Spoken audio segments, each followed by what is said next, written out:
ఏంటి ఇంకా ఎలాగే ఉన్నారు? మీరు ఇంకా రెడీ అవ్వలేదా? ఏరా రమేష్ ఎలాగొచ్చావు? ఓహో, మీ ఫ్రెండ్ కి సెండ్ ఆఫ్ ఇవ్వడానికి వచ్చావు అన్నమాట. లేదు, మీకు హాట్ స్ట్రోక్ ఇవ్వడానికి వచ్చాను.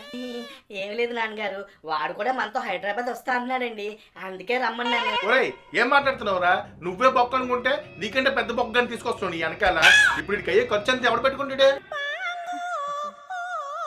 అరే మామ, నువ్వు మొహం అలా మార్చుకోకరా, నేను ఉన్నాను కదా, నీకెందుకు సెట్ చేస్తాను కదా. నాన్నగారు ఒకసారి ఇలా రండి.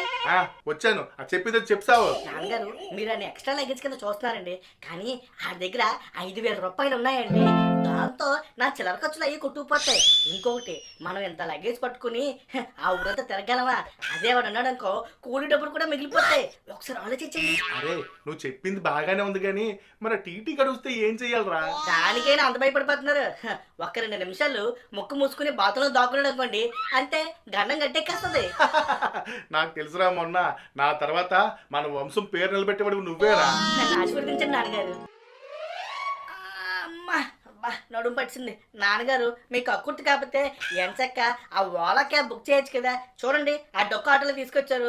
ఒళ్ళంతా నొప్పులు, అసలే చెమటకు తడిసిపోయి చూడండి, వర్షంలో తడిసిన కోతి పిల్లలు తయారయ్యే ఇద్దరు. అరే మామ, కోతి పిల్ల కుక్క పిల్ల తెలియదు కానీ ఆ డిక్కులో కుదుపులకి నా పిరమిడ్ తగ్గట్టు కాస్త ఆలుగడ్డ సైజులోకి వాసిపోయిందిరా. రాయ్, స్టేషన్ ముందు థియేటర్ మీటింగ్ పెట్టారు, తొందరగా లగేజ్ తీసుకుని లోపల పరిగెట్టండి. ట్రైన్ వెళ్ళిపోవడానికి ఇంకా 2 నిమిషాలే ఉంది. అరే మామ, ఏంట్రా మీ బాబు నన్ను లగేజ్ మోయమంటాడు? ఇలాగైతే నేను హట్ అవుతాను. ఒరే, నువ్వు హట్ అవుతావో లేక కాకి రెట్ అవుతావో నాకు తెలియదు కానీ అవతల ట్రైన్ గా వెళ్ళిపోయింది అనుకో, మా బాబు మన ఇద్దరిని రైల్వే ట్రాక్ మీద తొంగబెట్టేస్తాడు.